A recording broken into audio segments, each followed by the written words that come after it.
Kamu lagi peluk apa itu, Tot? Ini kaos dari Ada Apa Gerangan yang ada gambar wajahku, Ed.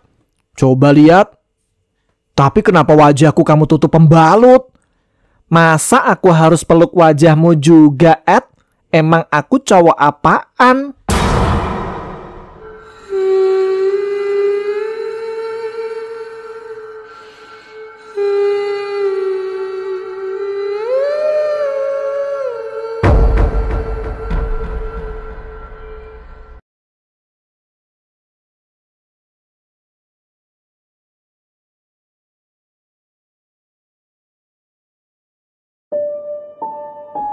Assalamualaikum warahmatullahi wabarakatuh. Jumpa lagi dengan saya Tama dalam Ada Apa Gerangan 2. Bagaimana kabar kalian? Semoga selalu diberikan kesehatan dan juga rezeki yang cukup. Kita lanjutkan cerita sebelumnya, Sentot dan Edi yang kali ini menghadapi sebuah pertempuran gaib di atas Gunung Penanggungan. Episodenya kayaknya udah mau berakhir ya. Setelah dari Gunung Penanggungan, mereka kayaknya bakal ketemu J dan Gunawan. Setelah itu kita selingi dengan cerita bersambung yang lainnya. Dan bagi teman-teman yang mungkin mau mengkoleksi aksesoris dari Sentot dan Edi, untuk edisi kali ini ada kaos dan juga jaket hoodie-nya. Sebelum tanggal 5 kalian masih bisa pesan secara pre-order ya. Kalian bisa hubungi nomor yang tertera di deskripsi. Kalian chat aja di sana. Karena nggak akan cuma dapat kaos, teman-teman juga bakal mendapatkan free gantungan kunci Sentot Man yang kayaknya hanya diproduksi pada edisi kali ini. Ya sudah, kita langsung saja menyimak kelanjutan cerita Sentot dan juga Edi. Teman-teman Ada Apa Gerangan, ceritanya mulai dari sini. Resi Prawiratapa berhadapan satu lawan satu dengan Dewi Sekar Ireng. Dengan senyum tipis yang hanya bisa dimiliki oleh mereka yang pernah menatap kehancuran dunia, Dewi Sekar Ireng menyerang lebih dulu. Tanpa aba-aba, tanpa ragu, ledakan kekuatan hitam pekat memekik dari telapak tangannya, menembus udara dan melesat menuju Resi Prawiratapa. Namun sang resi sudah bersiap. Dengan satu gerakan jubahnya yang anggun, udara di sekitarnya melipat seperti kain. Serangan Sekar Ireng lenyap ditelan pusaran kecil bercahaya putih kekuningan. Sebuah teknik gaib tinggi bernama Candra Nirmala hanya diketahui oleh mereka yang pernah bersemedi selama 100 tahun. Tanah di bawah kaki mereka hancur, retak seperti kulit bumi yang pecah karena tak mampu menanggung beban kekuatan. Petir dan kilat berdansa liar di langit merah darah, menyoroti dua sosok yang kini melayang di udara saling menatap. "Kau terlalu lambat, Prawiratapa!" teriak Sekar Ireng. Tubuhnya meledak menjadi bayangan hitam pekat yang membelah angin. "Dan kau terlalu penuh kebencian, Sekar Ireng," jawab sang resi. Matanya memancarkan cahaya seperti matahari yang baru terbit. Telapak tangannya mengangkat pelan, dan sebuah cakram cahaya kuning keemasan terbentuk, melingkar seperti mandala, memancarkan mantra-mantra kuno dalam aksara Jawa Purba. Sekar Ireng menumbuk sang resi dengan pukulan yang menciptakan gelombang tekanan ke segala arah. Tanah meledak, awan terpisah. Bahkan medan di sekitar mereka berubah bentuk. Namun di balik semua itu, Resi Prawiratapa masih berdiri di tempatnya, tidak bergeming. Tubuhnya menyala seperti batu karang yang tak tergoyahkan oleh badai samudra. Lalu sang resi bergerak begitu cepat. Dengan dua jari di depan dada, ia menciptakan larik sura, gelombang pukulan tak kasat mata yang membuat Sekar Ireng terpental. Tubuhnya menabrak 3 bukit kecil, menghancurkannya seperti kertas.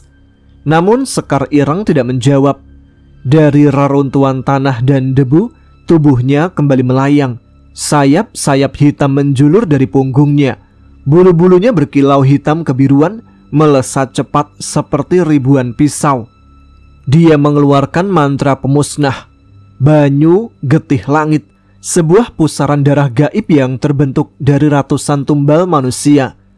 Prawiratapa menatapnya dalam-dalam. Sudah sejauh itu kau tersesat dalam kegelapan? Dengan kedua telapak tangan mengatup, ia menciptakan perisai jagat suci, kubah cahaya emas dengan aksara kuno berputar di sekelilingnya. Serangan Sekar Ireng menghantam perisai itu. Langit terbelah, tanah membara, bukit-bukit di kejauhan runtuh satu demi satu. Pertarungan keduanya telah melampaui ruang dan waktu. Bahkan cahaya dan bayangan pun seolah tak bisa menentukan pihak mana yang akan menang. Namun, satu hal yang pasti, sang resi dengan sengaja menarik Sekar Ireng menjauh, mengalihkan medan tempur ke angkasa. Pertarungan mereka kini melayang tinggi di langit hitam, jauh dari tempat Sentot dan Edi serta para sahabat mereka berada. Awan mendidih di atas, cahaya dan bayangan saling hantam. Sekar Ireng mengayunkan cambuk petir gaib, sedangkan Prawiratapa menciptakan anak panah dari doa dan cahaya. Dentum demi dentum terjadi, setiap benturan diiringi kilatan cahaya dan guncangan yang menggema hingga ujung horizon. Ini bukan sekedar duel antara dua orang, ini adalah tabrakan dua kekuatan besar. Langit seolah semakin gelap. Serangan demi serangan dilepaskan antara Dewi Sekar Ireng dan Resi Prawiratapa. Dua kekuatan purba yang menari di antara awan merah dan petir menyala. Sekar Ireng melepaskan gelar demit kala murka. Ledakan makhluk-makhluk hitam berupa bayangan menyerupai wajah manusia yang menjerit. Mereka mengerubungi sang resi, menghantam dari berbagai arah, menggigit seperti ribuan kelelawar gaib. Namun, Resi Prawiratapa tidak gentar. Kedua tangannya mengayun lambat, menciptakan pusaran cahaya berbentuk lingkaran aksara Jawa, menghapus demit satu persatu dalam semburat cahaya suci. Kasihmu telah padam, Sekar. Yang kau bawa hanya sisa-sisa luka. Namun sebelum ia sempat melanjutkan, angin berubah, udara menjadi tajam. Suara siulan melesat memecah benteng kesadaran. Sebuah pukulan keras menghantam sisi tubuh sang resi, terdorong ke samping. Sang resi sempat mengibaskan tangannya membentuk perisai kecil, tapi itu tidak cukup. Sosok bersayap melesat turun dari langit menukik secepat kilat. Garut Maya telah masuk ke pertempuran. Dari balik kepulan awan hitam, Garut Maya menukik dengan kedua kaki bercakar tajam. Tubuhnya berputar dan menghantam Prawiratapa dengan teknik serat bayu taring. Sebuah jurus langka yang hanya bisa dilakukan oleh makhluk udara murni. Tidak hanya itu, kedua sayap Garut Maya melepaskan ribuan bulu yang berubah menjadi panah cahaya hitam, menghujani medan pertarungan. Kali ini sang resi kewalahan. Satu demi satu serangan datang bersamaan. Cambuk petir dari Sekar Ireng, bulu-bulu tajam dari Garut Maya, dan hantaman kekuatan kegelapan. Prawiratapa mulai mundur, melayang menjauh untuk menyusun ulang kekuatannya. Tapi keduanya mengejar seperti dua bayangan pembunuh. Arya, Gilang, dan Sekar yang menyaksikan itu dari bawah hanya bisa menatap tanpa daya. Mereka masih terluka, nafas belum teratur, kekuatan mereka belum pulih penuh. Bahkan Sekar mencengkram bahunya yang robek oleh salah satu panah Garut Maya. Kita harus bantu, tapi bagaimana? Gumam Arya dengan wajah frustasi. Gilang mencoba berdiri. Tombaknya kembali di genggaman, tapi lututnya bergetar. Bahkan ia tak yakin bisa menahan satu serangan lagi. Sementara itu, Prawiratapa tertangkap oleh kombo serangan. Tubuhnya terlempar membentur batu langit. Dinding energi spiritual retak di sekelilingnya. Namun meski terdesak, sang resi masih belum tumbang. Ia mengangkat tangannya pelan, menyentuh dada, dan aksara suci menyala di tubuhnya.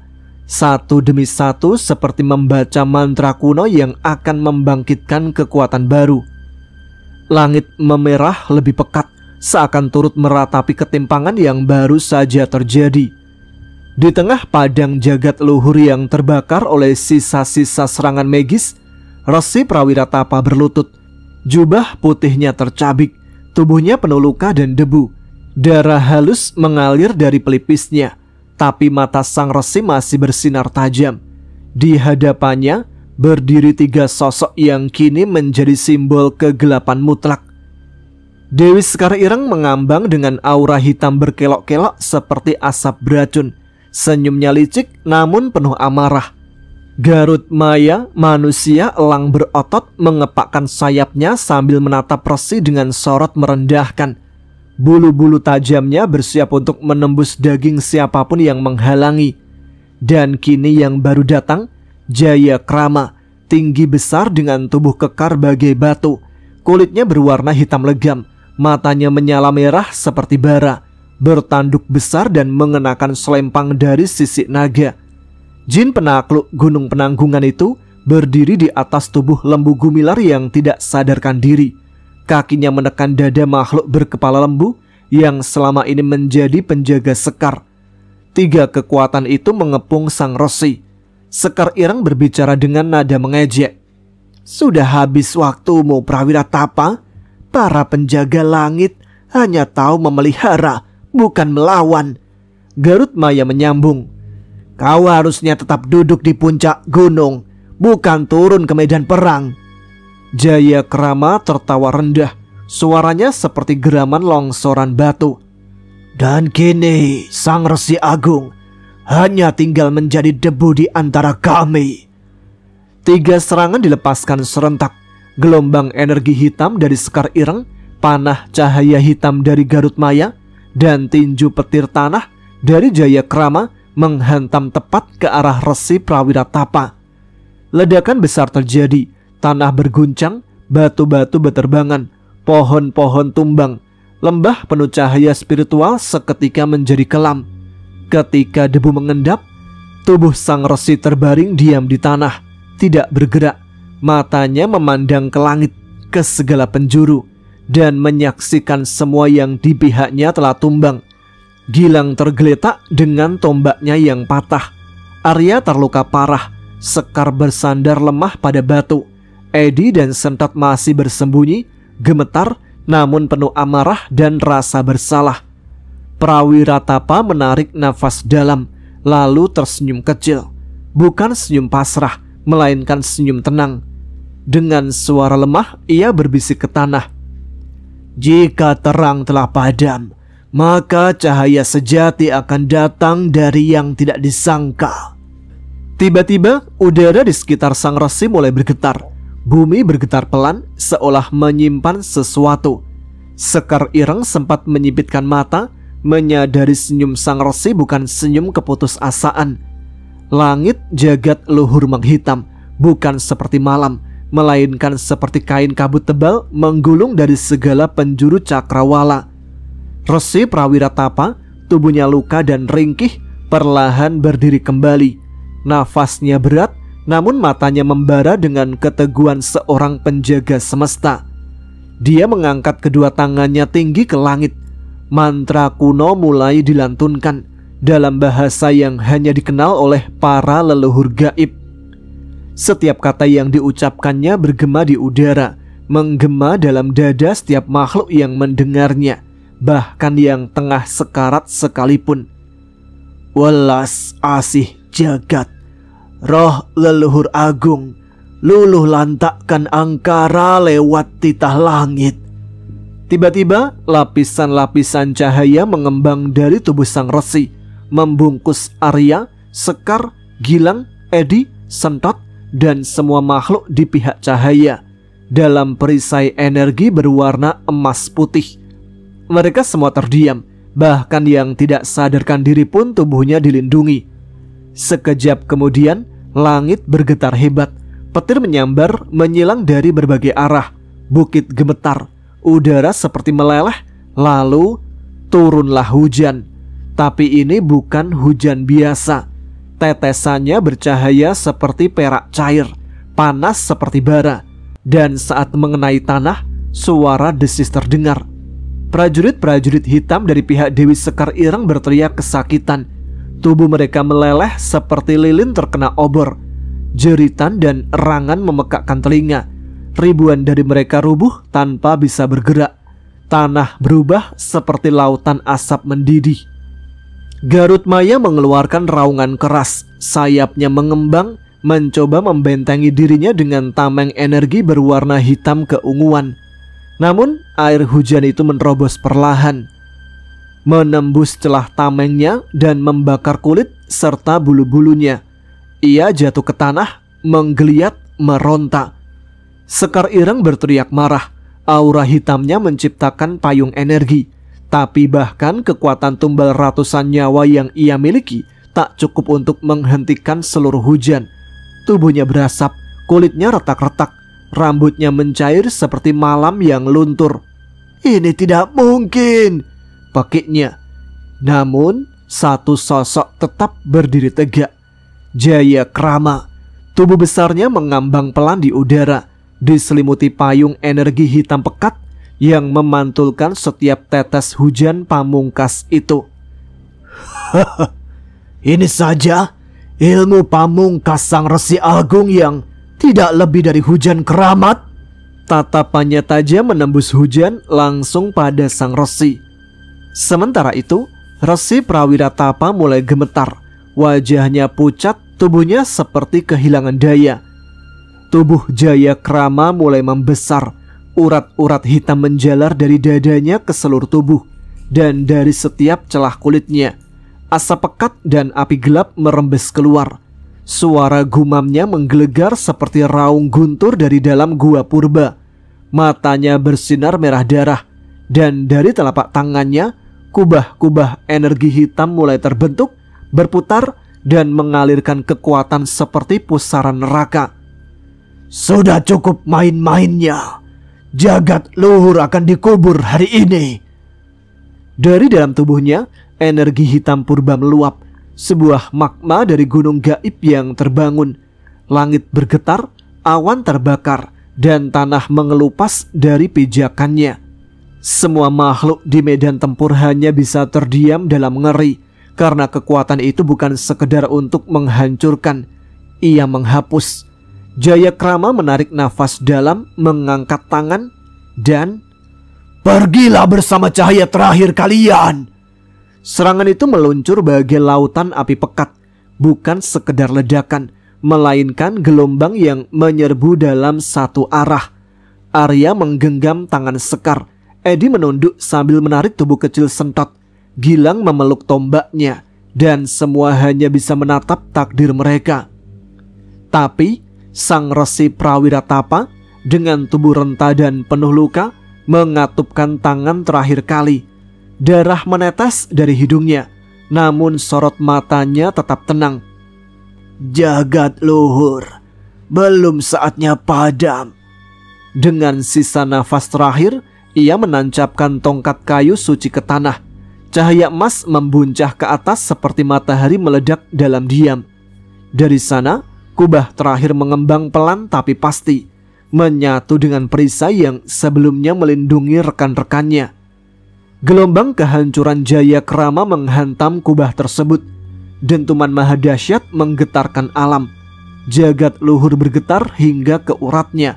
Tanah pecah, gunung di kejauhan runtuh. Langit menjadi putih sesaat, lalu gelap kembali.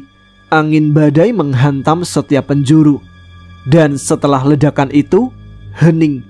Ketika debu mereda, kubah masih berdiri, retak-retak tapi masih ada.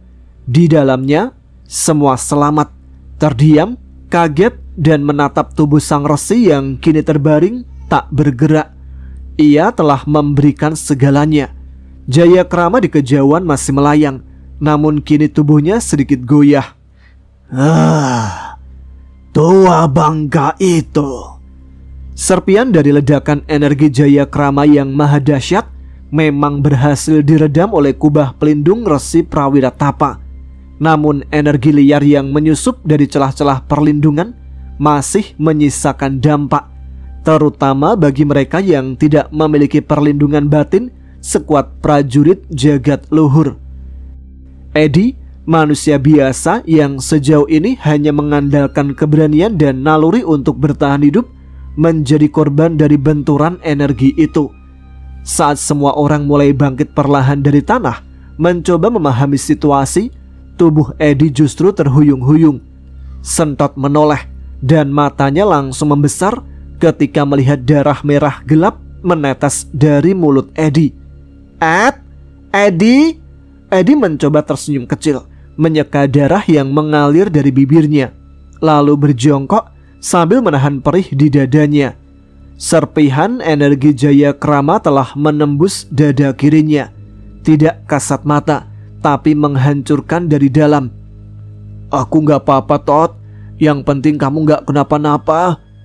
Sentot yang masih penuh dengan lumpur hitam dan luka lecet di sekujur tubuhnya memeluk Eddie erat-erat. Aku gak mau kamu mati, Ed. Kamu gak punya kekuatan apa-apa. Eddie tersenyum lemah. Darah menetes di pipinya. Melindungimu itu satu-satunya kekuatanku, Tot. Tangis Sentot pecah. Ia mengguncang tubuh Eddie, mencoba menahan nafas berat pemuda itu yang mulai tersengal. Kamu jangan mati, Ed. Siapa yang mau mati? Orang aku belum mau mati, Tot. Jangan ngomong gitu kamu. Dari kejauhan, Sekar dan Arya mulai mendekat. Wajah mereka tegang saat melihat kondisi Eddie. Sekar segera meletakkan tangannya di dada Eddie, mencoba menyembuhkan dengan sisa-sisa tenaga dalamnya. Namun luka itu bukan luka biasa. Itu adalah cedera energi, dan hanya penyembuh gaib tingkat tinggi yang bisa menyelamatkannya. Sang Resi Prawiratapa yang tergeletak tak jauh membuka matanya setengah, memandang ke arah Eddie dan Sentot. Lalu mata itu pun tertutup selamanya. Kini medan pertempuran tidak hanya menyisakan luka pada tanah dan langit, tapi juga luka pada hati mereka yang kehilangan dan mulai kehilangan. Langit yang sebelumnya masih bergetar sisa badai petir pamungkas Resi Prawiratapa mendadak menggelap seperti ditarik kabut hitam pekat. Semua mata yang masih mampu melihat menatap ke atas, dan dari sela awan gelap sesosok makhluk raksasa muncul.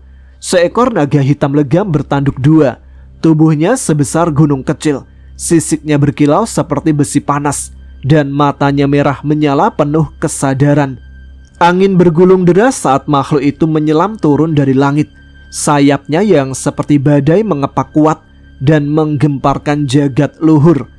Di atas naga itu berdiri seorang pemuda gagah dan tubuh tegap.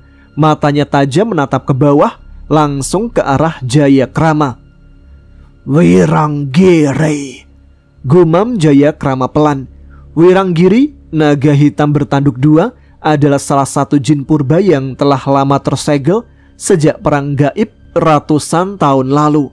Jin ini dikenal tidak tunduk pada seseorang. Tanpa aba-aba, pemuda itu mengangkat tangan, dan dari telapak tangannya meluncur sebuah bola energi hitam keunguan yang langsung menghantam Jaya Krama. Ledakannya mengguncang tanah, bahkan membuat bebatuan besar terlempar ke udara. Jaya Krama sempat terpental beberapa langkah ke belakang, walau tidak berdampak serius. Kau membawa kehancuran dari masa lalu ke sini, bocah. Kau pikir naga purba bisa mengalahkan aku? Geram Jaya Krama. Aku tidak membawanya. Dia datang sendiri karena merasakan bahwa keseimbangan jagat ini mulai hilang. Langit perlahan mulai mereda dari ledakan energi Jaya Krama yang sebelumnya mengguncang jagat luhur. Debu dan serpian energi masih berterbangan, namun titik terang perlahan muncul saat naga hitam bertanduk dua, Wiranggiri, bertarung dengan penuh amarah di angkasa, menghalau serangan-serangan Jaya Krama yang kini mulai sedikit terdesak. Di bawah bayang sayap raksasa naga itu, pemuda penunggangnya turun perlahan, melayang ringan dengan bantuan kekuatan gaib. Ia mendarat di antara tubuh-tubuh kelelahan para pejuang dari pihak putih. Arya yang bersimbah debu dan darah, Sekar yang masih terengah, Gilang yang memegang tombaknya erat, dan Sentot yang memegangi kepala Eddie yang terluka parah. Pemuda itu kini terlihat lebih jelas. Wajahnya tegas dan bersih. Mata tajamnya memancarkan kekuatan dan keteduhan sekaligus. Ia melangkah cepat ke arah Eddie, berlutut di samping tubuh pemuda itu yang tergeletak. "Namaku Yuda. Aku juga terpanggil ke sini. Sama seperti kalian," ucapnya pelan namun mantap. Sentot masih terisak pelan memegangi tangan Eddie. "Tolongin dia, Om. Dia bukan orang kuat, tapi dia jagain aku terus." Yuda menatap Eddie sesaat lalu mengangguk. Ia meletakkan kedua tangannya di dada Eddie lalu memejam. Dari telapak tangannya cahaya kehijauan mengalir lembut, mengalir ke tubuh Eddie. Bukan penyembuhan total, namun energi kehidupan yang diperpanjang mencegah kematian seketika. "Aku tidak bisa menyembuhkan lukanya sepenuhnya, tapi setidaknya dia bisa bertahan lebih lama. Tubuhnya harus dibawa ke tempat yang lebih aman nantinya." Eddie mendesah pelan, matanya terbuka sedikit menatap Sentot. "Tot, kau harus kuat ya." Sentot mengangguk cepat sambil menyeka air mata dan lendir lumpur hitam dari wajahnya. "Aku janji, Ed, aku akan merawat Rosalinda dengan baik." Sementara itu, Wiranggiri di langit mengeluarkan raungan panjang, menyambut ledakan energi dari Jayakrama yang membelah langit. Namun naga itu menangkisnya dengan pusaran angin hitam dari kepakan sayapnya. Pertarungan udara seperti dua bintang saling berbenturan. Di sisi lain, Arya mulai membuka matanya. Ia dibantu oleh Gilang dan Sekar untuk duduk. "Dia siapa?" tanya Arya lemah sambil menatap Yuda. "Teman baru," jawab Gilang, "yang datang pas saat semua sudah hampir selesai." Yuda menoleh ke mereka lalu mendekat. "Kalian harus pulihkan tenaga kalian. Jagat leluhur belum selesai memuntahkan kegelapannya. Jayakrama bukan sosok yang mudah dikalahkan." Lembu Gumilar, sang penjaga berkepala sapi yang tubuhnya sempat hancur sebagian karena pertarungan melawan Jayakrama, kini perlahan menyatu kembali berkat pengaruh energi alam yang mulai pulih usai hujan pamungkas resi. Suaranya masih berat tapi penuh tekad. Dalam momen singkat itu, untuk pertama kalinya setelah waktu yang terasa seperti selamanya, mereka semua berhenti sejenak, menarik nafas dan merasakan kembali denyut semesta yang masih berdegup. Namun langit masih gelap dan raungan Jayakrama serta Wiranggiri masih terus bersautan. Yuda perlahan berjalan ke arah jasad Resi Prawiratapa yang tergeletak diam di tanah, yang mulai retak akibat bentrokan para kekuatan besar. Langkahnya mantap namun penuh hormat, hingga ia berlutut di sisi sang resi. Ia menutup mata, kedua tangannya disatukan di depan dada, lalu mulai melafalkan sebuah doa kuno dalam bahasa para penjaga alam. "Rahayu sang resi, pepayune tan sirna, kawelasanmu manggih jagat." Suara Yuda tenang namun menggema di udara. Angin tiba-tiba berhembus pelan, hembusan yang tidak biasa, hangat, damai dan membawa aroma kayu gaharu dan tanah yang basah oleh hujan alam. Kemudian seberkas cahaya muncul dari tubuh Resi Prawiratapa. Bukan cahaya yang membakar, tapi cahaya lembut berwarna emas kehijauan. Tubuh sang resi perlahan-lahan melebur menjadi debu bercahaya yang naik ke langit seperti kelopak-kelopak bunga ringan, lalu menghilang ke angkasa. Seisi jagat luhur menjadi senyap sesaat, menyaksikan penghormatan terakhir untuk seorang penjaga agung. Arya yang kini sudah bisa berdiri dengan bantuan Sekar menatap ke langit. "Kemana jasadnya pergi?" tanyanya pelan pada Yuda. Yuda menatap langit dengan tenang. Dia telah menyatu dengan alam. Resi tidak pernah benar-benar mati. Mereka hanya meninggalkan wujud raganya. Energi mereka akan kembali menjadi bagian dari keselarasan semesta, menjaga dunia dalam bentuk yang lain. Semua yang mendengar seolah menemukan harapan baru. Walau kehilangan besar sedang mereka alami, kematian sang resi bukan akhir, melainkan pengorbanan luhur. Namun ketenangan itu tidak berlangsung lama. Dari kejauhan, raungan keras membelah udara. Naga hitam Wiranggiri kini tampak terhuyung di langit.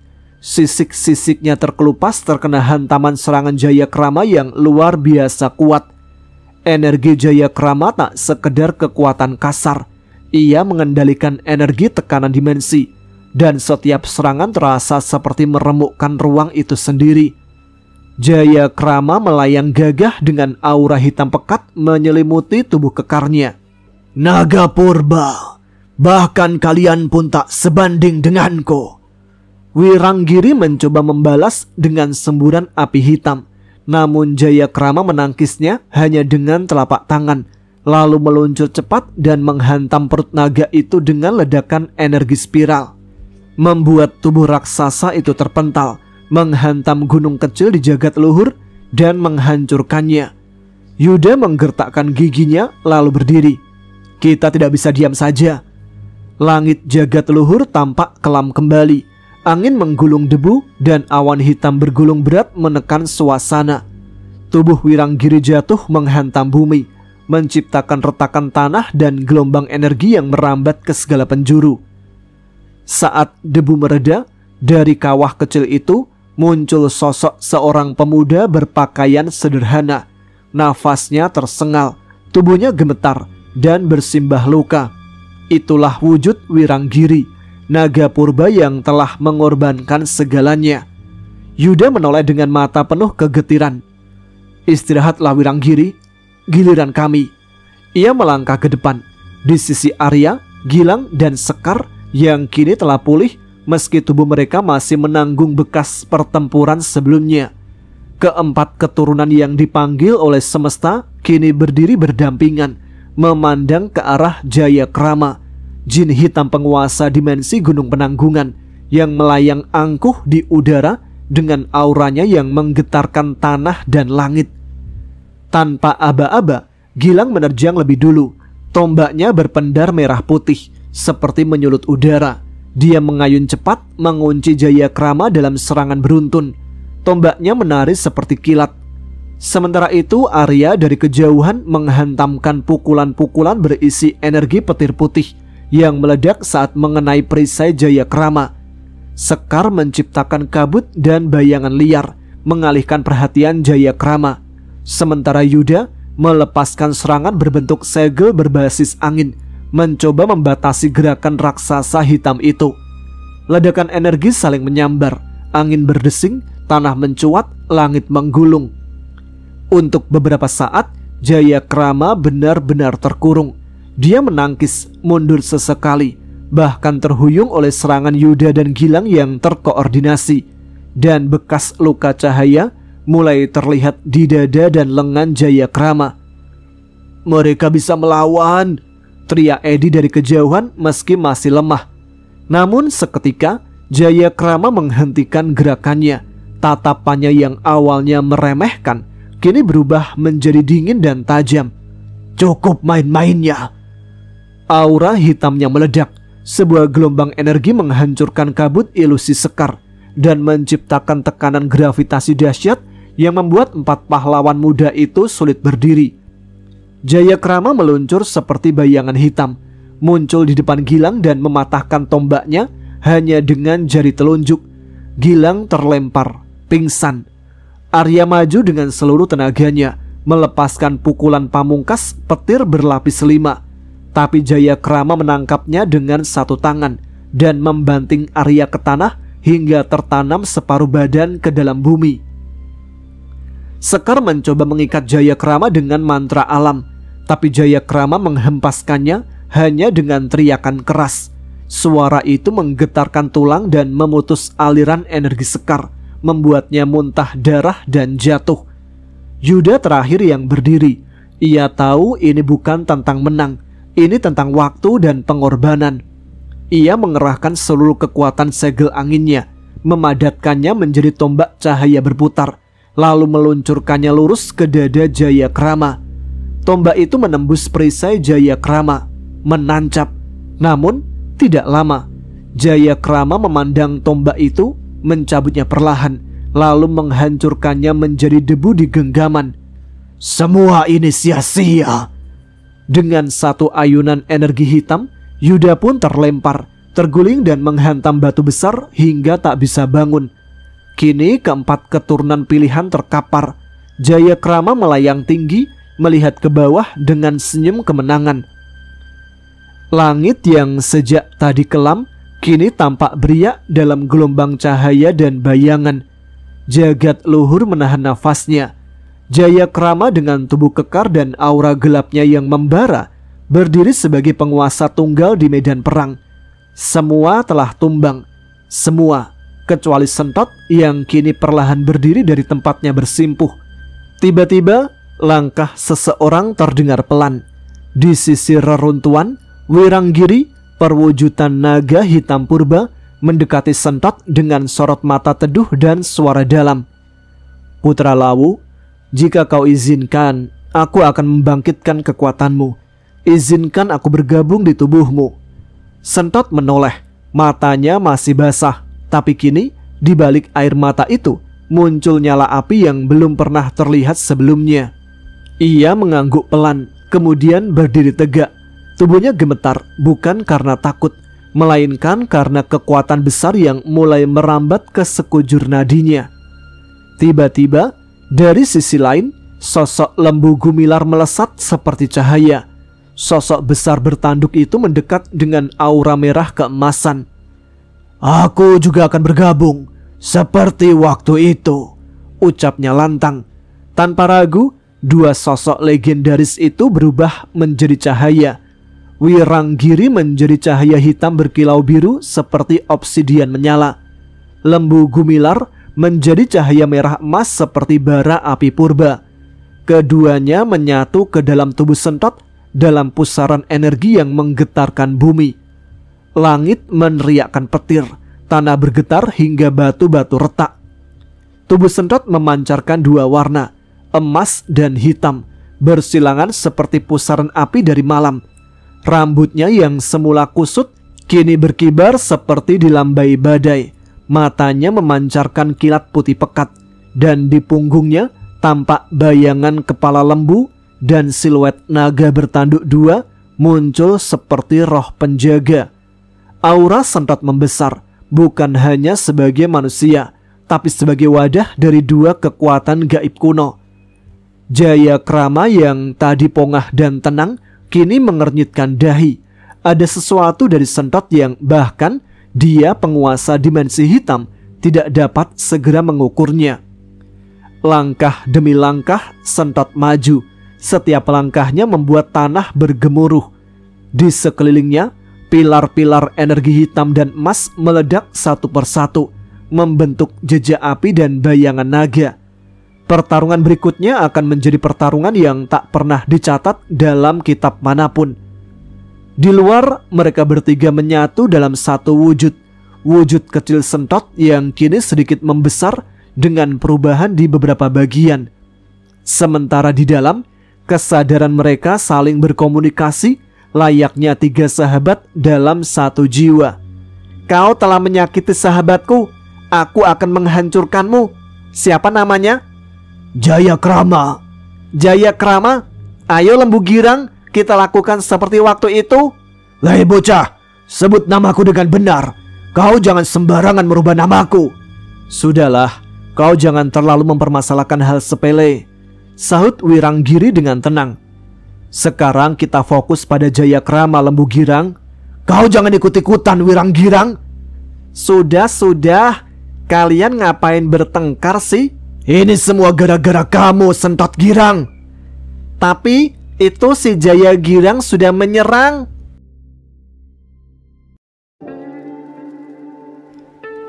Baiklah teman-teman, ada apa gerangan? Sampai di sini dulu episode Sentot dan Edi kali ini. Episode kedepannya kayaknya bakal lebih seru ya, dimana Sentot sepertinya bisa memunculkan kekuatan sejatinya, walaupun dibantu oleh sosok naga hitam dan juga sosok lembu girang. Yang tidak ingin ketinggalan episode selanjutnya, aktifkan notifikasi kalian. Dan juga jangan lupa untuk tuliskan komen, tunjukkan eksistensi kalian. Sekarang saya Tama harus pamit, kita jumpa lagi di episode selanjutnya. Tetap semangat, jaga kesehatan. Wassalamualaikum warahmatullahi wabarakatuh.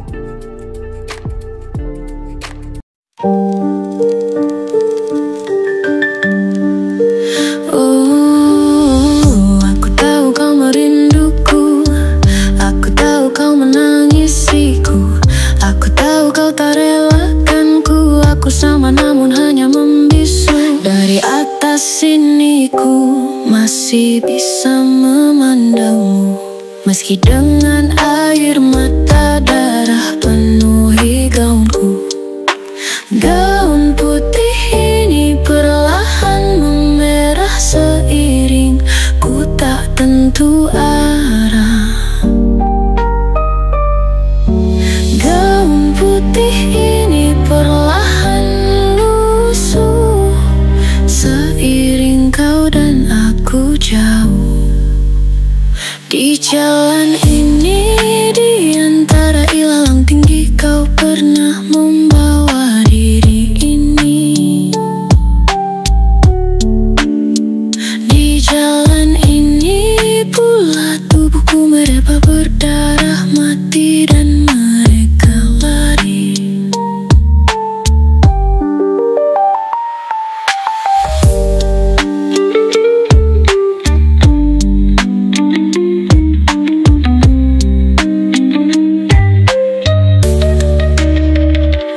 Di jalan ini, di antara ilalang tinggi, kau pernah membawa diri ini.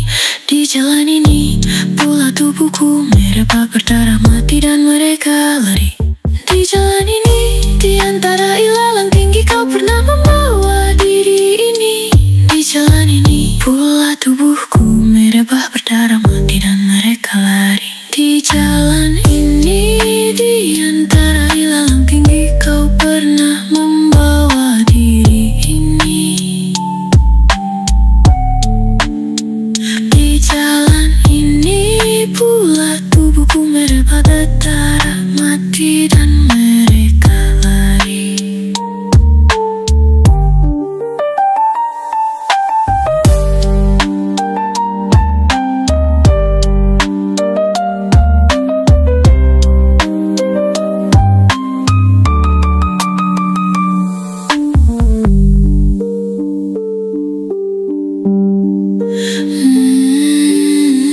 Di jalan ini, di antara ilalang tinggi, kau pernah membawa diri ini.